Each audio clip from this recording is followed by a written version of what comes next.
What's going on, everybody? Welcome back to another episode of the Clippers Latest, where we talk all things LA Clippers, quick, fast, and to the point. I'm your host with the most, Brandon Goggins, back here with another eventful episode yet again. It's crazy how many times I'm saying we have an eventful episode and a lot to talk about, and we haven't even started playing basketball yet. It's been it's been one hell of an off season, to put it lightly. Because not a lot of things are looking so light right now. Look, y'all, I've been trying to stay as optimistic as I could about this whole situation. I hope that you've been trying to stay positive just in your everyday life. I hope that, everything is going well with you. I forgot to do a quick vibe check. I hope that everybody's feeling good. I'm a little bit nervous. I'm not gonna lie, y'all. Um, how do I put this? We might be cooked. Yo, I'm like laughing through the pain. Like obviously I don't want this to be true in any way, but it's not looking good. The spotlight is pretty heavily on Steve Ballmer right now, as you could probably imagine. We knew about his $50 million investment in aspiration back in 2021, but there have been some new reports that revealed that about 18 months later, he put another $10 million into the company. And you may be thinking, what's up with that? So that's when the company was already struggling. So that looks pretty bad, at least on paper. Especially when you do a little bit of digging and you connect the dots to Kawhi's alleged $28 million no-show endorsement. Money paid, but no, supposedly, allegedly, no promotional work done, so to speak. So that's the kind of stuff that screams salary cap circumvention to the league. If nothing did before. So that might have just been the smoking gun. And I'm nervous. I'm not gonna lie. The NBA is obviously not taking any of this lightly. Adam Silver is bringing in the big dogs, Wachter, Lipton, Rosen, and Katz, some of the most powerful law firms in the country to investigate this case.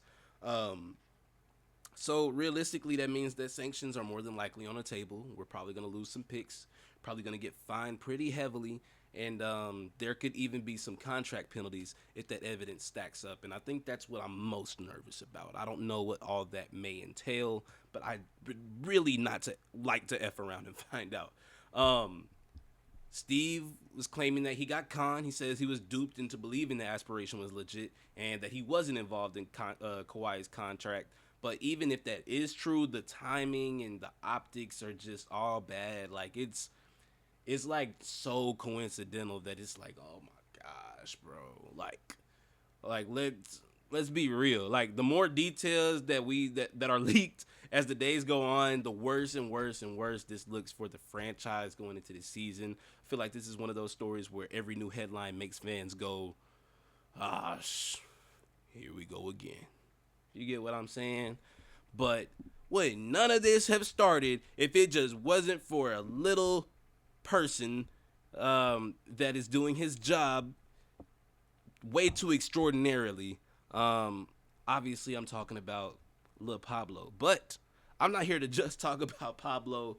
I'm here to talk about somebody that is maybe more in opposition to Pablo than I am, and I'm talking about none other than Channing Frye.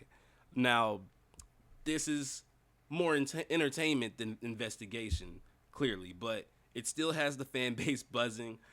Channing Frye went on a podcast and said, quote, "Why you snitching? Who cares?"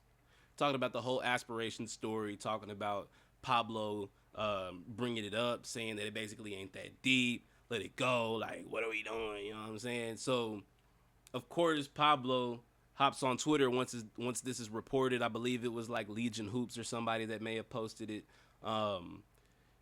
He quote tweeted it and was like, "I don't know which one of these two questions is worse, TBH." So when I saw that, I was like, bro, that was kind of funny, bro. I ain't gonna lie, bro. But like, y'all know who I'm teaming up with. I'm with Channing Frye on this one. You know what I'm saying? Why you snitching, boy? What? Why are you snitching? Why are you snitching, bro? Like, like, yeah, this is serious business. But like, bro, why did it have to be the Clippers? Out of all 30 teams in the league, why pick us, Pablo? Why? Like, is it because Ballmer just having all this motion? He the richest owner in the league. Like, bro, did you know that if you combine the net worths of the other 29 owners in the NBA, you're still only matching Steve Ballmer's net worth? That brother is having cash. You know what I'm saying? So maybe Pablo figured, shoot, if someone's hiding something, it's probably the dude with all the money. You know what I'm saying? He got the extra money to make motion happen. But obviously, from an unbiased perspective, this is important, and the league, must focus on its integrity. It can't just let teams move the goalposts whenever they want. They can't just let owners who have the extra money to do these type of things, if true.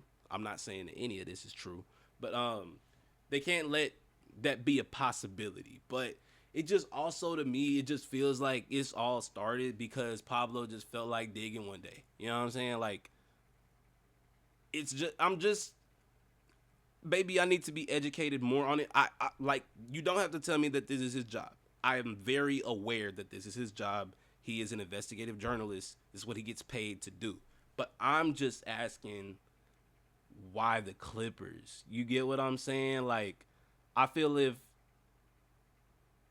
the Clippers are getting investigated, then like this heavily, I feel like every team should face the same level. You know what I'm saying? Like, send a whole league wide investigation. I don't, you know what I'm saying? I don't get why it just got to be the Clippers. Like, especially if they find something on us, why not investigate the rest of the league? I feel like that's unfair because it's just like, yeah, he worked for ESPN at one point, but like, this dude is a podcaster. And like, because he brought it up and it gained traction and like became a big story, that's tainting the image of the NBA. So now Adam Silver got to step in and do something about it, try and save the league. You know what I'm saying? And to my point, if everybody is getting investigated, it's looking bad on the league because they're probably gonna find some more stuff, even deeper than, like, come on, bro. Kawhi Leonard is a big star. He is a huge star, but he ain't the only star that's been on the move in the last 7 seasons. You get what I'm saying? Like, there's probably some other stuff that's going on. Look at me, bro. Look at me turning to Pablo. I'm stitching. Y'all know the meme. Him. Bodies. That's, you know what I'm saying? That's how I'm feeling. Search everybody. I don't care. You know what I'm saying? My back, you feel me? Shoot, y'all, bro. I don't get why it got to be the Clippers, yo. I don't get it. Like, it has to be a personal vendetta from Pablo's end. But I don't know. I'm with Channing Frye on this one. Why you snitching? Who cares? Bro, people were mad about that. People were mad about that. He was getting ratioed in those replies. I'm not even going to sit here and hold you. But Channing Frye, I stick with you because you know what I'm saying? Why he in our business? Even though Channing Frye, you get what I'm saying. Like, why you snitching, bro? But I want to talk Kawhi. I want to talk about Kawhi and some more positive news. But it's negative towards another player. But like, it's not his fault. You know what I'm saying? He was just brought into it. And I'm talking about Kawhi Leonard's draft comparison back in 2011. He was the 15th pick. At the time, he wasn't really seen as a franchise cornerstone as he eventually panned out to be. So his draft comparison was none other than Gerald Wallace. Shout out Gerald Wallace. I mean, he was a high-energy defender, great rebounder, dude that was going to make hustle plays, and he can make an impact on the game without dominating the ball. You know what I'm saying? Like, that's not a bad player to have on your team, but that leads somebody to believe that Kawhi wouldn't amount to anything more than a glorified role player or a glue guy, which, like, he still was at one point. For that Spurs team, I'd say that he was the glue guy. I think that's why he won Finals MVP in 2014.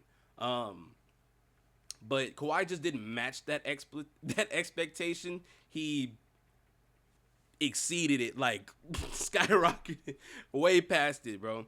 I can guarantee you Gerald Wallace is not in your top 100 players of all time. He's not. Let's be real. He's not. Um, there are a lot of guys that probably come in. He might not even be 150. I don't know. I haven't ranked every player in the league that has ever played, but I guarantee you he's probably not even 150. Kawhi is a consensus top 20 player, top 25 player of all time. You got to have him top 25. You got to. I don't care. I don't care. Like, bro, 2 times final MVP, 2 time DPOY, 5 time All Pro, 7 time All Defense. You know what I'm saying? Like, I don't even know how many All Stars he got, but several. You know what I'm saying? So he's built an entire legacy off of being one of the best two-way players ever. You know what I'm saying? Like, it was no comparison to be made. No diss to Gerald Wallace once again, but he wasn't averaging a little over 20 points per game on nearly 50% shooting. And that's just with the Clippers. Well, that was with the Clippers last season. With the Clippers overall, I think Kawhi is averaging like 25 or something like that since he got here in 2019.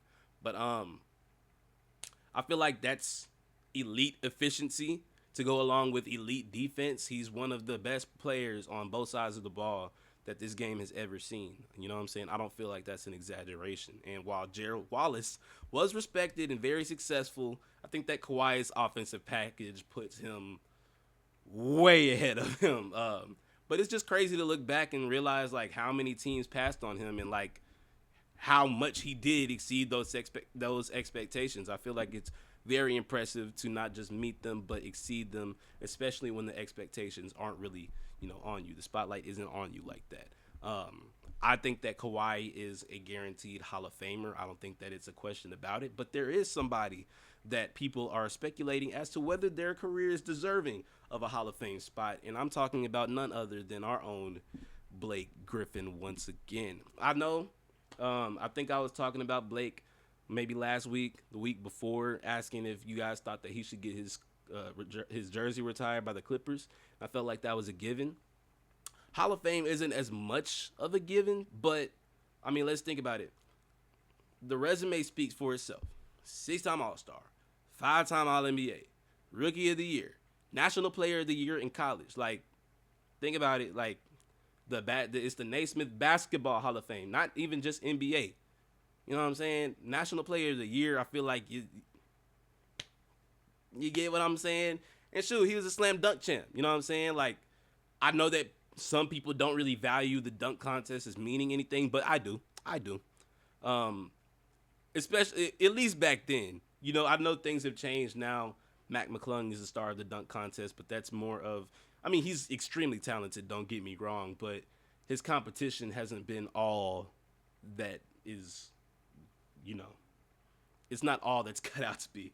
But I also think that's because the creative freedom is a little bit harder because with so many years of the dunk contest, you got to start thinking of things that people ain't never seen before. And I think that's what Mac is good at, but I also think that's what Blake was good at.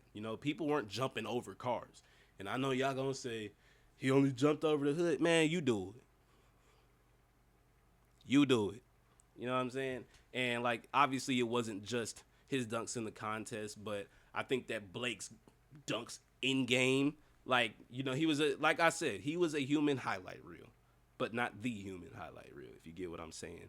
I think that his dunks changed the game, and he put the lob in Lob City and made the Clippers must-see TV in the 2010s. And I feel like his impact kind of goes beyond the highlights. Like, he evolved his game, especially once he got to Detroit. He added a jumper, he started playmaking, and he extended his career when his athleticism was on the decline. So I've already told you guys before that adaptability is something that I think is very valuable in the NBA.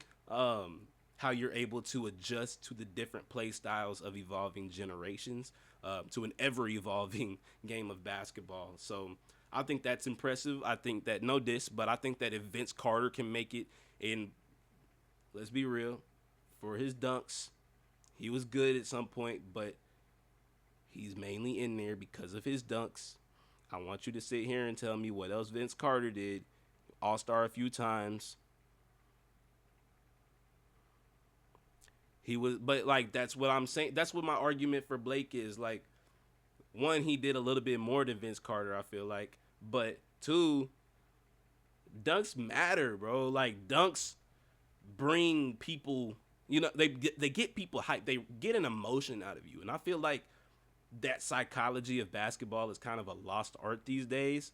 And I feel like Blake Griffin should be rewarded for having such a huge impact on so many young fans, even older fans who appreciated it. You know what I'm saying? He was bringing viewership to the Clippers in 2010, in the 2010s. I guess in 2020, in 2010 too, rookie of the year. You know what I'm saying? But with all that being said, I don't think it's a question. Blake Griffin is a Hall of Famer.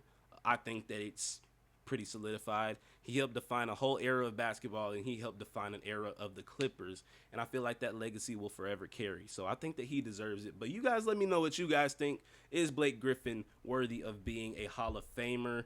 Do you think that the Ben Wallace, I mean, not Ben Wallace, wrong Wallace. It was too many Wallaces at one point. But the Gerald Wallace comparison for Kawhi, do you feel like that was fair at the time?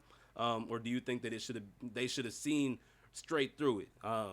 I think like Scottie Pippen or something like that would have been more accurate. But of course, they didn't really know that the guy from San Diego State was going to pan out to be this amazing elite two-way defender and two-way basketball player. Again, let me know what you guys think about this whole investigation. What do you think about Channing Frye's comments? Do you think that he's being ignorant by saying it? Do you think that it's funny? I know that some people take more offense to other things. I'm not one of them. I don't really take offense to a lot. A lot of the times when I'm mad, I'm just, you know what I'm saying, I'm just playing. Even though Pablo, like, I think that's the only real, like, I think that's the one I have a problem with for real.